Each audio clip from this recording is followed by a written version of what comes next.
Adele, come stai? Ehi, ciao Giampa! Tutto bene? Tutto bene? Tutto benissimo. Qui fa un caldo pazzesco perché stanno lavorando con i fornelli, c'è Oggi sempre... abbiamo preparato quello che ti piace a te, il Cioè? ragù napoletano. E allora bisogna assaggiarlo. Ma hai preparato anche una serie di altre cose, so. Sì, dentro al ragù ho messo le polpette, poi ci ho messo la tracchia, Che è un taglio particolare, poi dopo vi spiego. questo è il pezzotto, sarebbe la carne al ragù, Ah, ecco. e poi ci sta la braciola La napoletana. regina del ragù, Vai. la braciola. La braciola. Perché come la fa Adele, la braciola a Napoli non la fa La nessuno. braciola mi parla. Parla? Parla Quindi braciola. facciamo un'intervista alla braciola. Sì, allora faccio.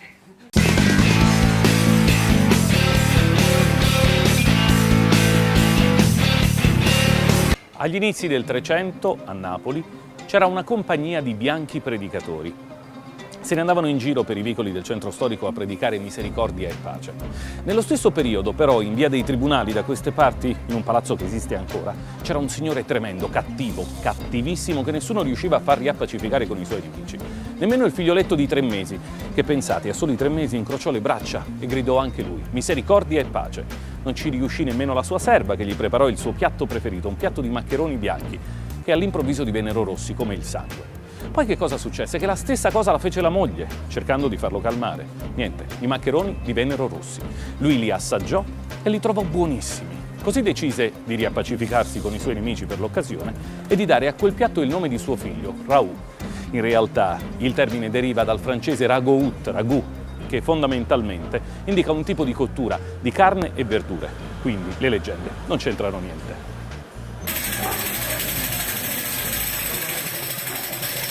Porte cazzone con uno stemmarete, Cucurello e capra si era alzate, pazza ciambali a navazzulete, come lo affamata fa guardare. Adele, come stai? Ehi, ciao Giampa! Tutto bene? Tutto bene? Tutto benissimo. Qui fa un caldo pazzesco perché stanno lavorando con i fornelli, c'è Oggi sempre... abbiamo preparato quello che ti piace a te, Cioè? il ragù napoletano. E allora bisogna assaggiarlo. Ma hai preparato anche una serie di altre cose, so. Sì, dentro al ragù ho messo le polpette, poi ci ho messo la tracchia, Che è un taglio particolare, poi dopo vi spiego. questo è il pezzotto, sarebbe la carne al ragù, Ah, ecco. e poi ci sta la braciola La napoletana. regina del ragù, Vai. la braciola. La braciola. Perché come la fa Adele, la braciola a Napoli non la fa La nessuno. braciola mi parla. Parla? Parla Quindi braciola. facciamo un'intervista alla braciola. Sì, allora faccio. Poi ho fatto... Che cos'altro hai preparato? Ho fatto le fettuccine a forno con il nostro ragù. Perché chiaramente il ragù si può usare per Sì. tutta una serie di preparazioni Dentro ho in messo cucina. la ricotta, la mozzarella, la polpettine e così via. Perché ai napoletani piacciono le polpettine, quelle piccole piccole nella pasta al forno. Poi ho fatto la pasta e patate, che qui dentro dopo ci andiamo a buttare la pasta, poi ci mettiamo la provola, formaggio, pecorino, parmigiana e una biella legata. Poi infatti si chiama ruoto forno, sarebbe lo spezzatino con le patate, carne. Quanti anni ha questo ruoto? Questo ha parecchi anni perché mio padre, stanno pure qui sotto, sono tutti ruoti vecchi. E noi qui dentro facciamo sempre o lo spezzatino o il capretto con le patate. Perché anche la pentola La deve sì, prendere il sapore sì. della pietanza. In queste pentole qua il sapore è diverso proprio. Adele, ma la ricetta vera del ragù, ce l'ha un segreto, me lo puoi svelare? Sì, allora si prende la pentola, si mette la cipolla tritata e tu ci metti la braciola, la tracchia e fai brasare. Per quanto tempo? 5-10 minuti. Poi ci butti un po' di vino bianco, fai sempre brasare. Poi alla fine, che se è bello brasato, noi ci mettiamo i pelatoni, sarebbero le pelate, quella grande, però passiamo prima a setaccio e butti tutto dentro. Poi si mette l'olio, sale e fai cuocere a fuoco vivo. Quando inizia a bollire, a sudare, a da cuocere. A un certo Quanto tempo? punto, allora sì, noi mettiamo a fare le 8, 9, 10, l'11, mezzogiorno, l'1, 6, 7 ore. Poi dopo si alza tutto dal sugo a braciola, a puppetta, se no la stringo su e mi fai mancare dopo la E dopo si prepara quello che vuoi, spaghetto, zito, manfredo. Va bene per qualunque un tipo rau, di pasta. Un gnocco bello che mozzarella con rau. Stiamo a posto. Ma vatti a aspettare che faccio zito al rau, una bella braciola a puppetta. Tu a pallone, tu giochi a baseball, Barzorno beccamme, chi delita, oggetto di mamma nuova, ballo americano, americano. Lo abbiamo visto con Adele, si tratta di una cucina povera di ricette tradizionali e molto popolari, ma anche se popolari e povere, qui è venuta a mangiare addirittura una principessa, quella del regno delle due Sicilie, la principessa di Borbone. Vince soda.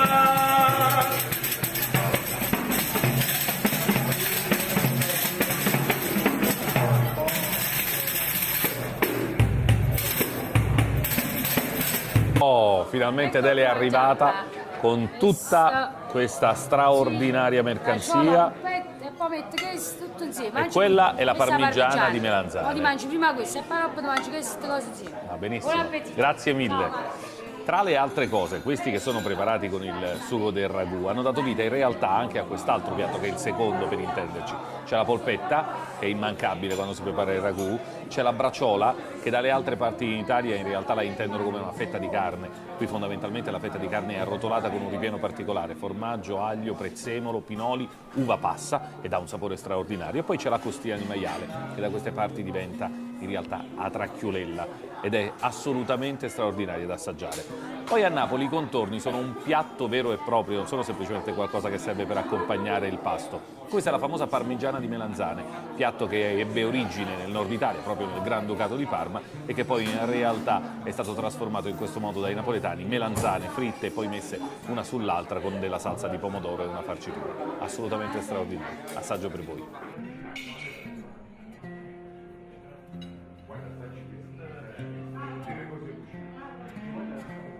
Una cucina povera, tradizionale ma saporitissima che trae origine in realtà da un passato antico. In questi locali già un secolo fa c'era un'attività commerciale, all'epoca si vendeva frutta e verdura. Poi con il passare degli anni si sono alternate una serie di realtà commerciali fino ad arrivare ad una mescita di vini e oli che poi si è trasformata grazie all'ingegnosità delle varie generazioni che si sono succedute, in particolare grazie al papà di Adele che abbiamo conosciuto prima, Carmine, è diventata appunto questa trattoria che oramai è una meta assolutamente imperdibile per tutti i turisti che arrivano da queste parti, ma anche per i napoletani che vogliono ritrovare i sapori di una volta. La polpetta, che chiaramente si prepara con la mollica di pane, è in realtà una cosa morbidissima e ha rilasciato nel sugo per tutto il tempo che è stata messa lì a cuocere un sapore assolutamente straordinario. I bambini napoletani per le polpette impazziscono, ma anche gli adulti in realtà.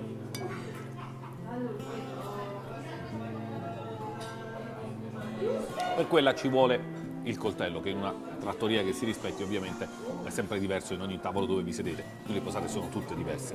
Proviamo a tagliare un pezzettino. In realtà è tenerissima, si scioglie come il burro ed è assolutamente squisita. Tutti i sapori delle verdure e degli ortaggi che sono stati utilizzati per la salsa si fondono in questo pezzo di carne dolcissimo, tenerissimo e con un sapore incredibile.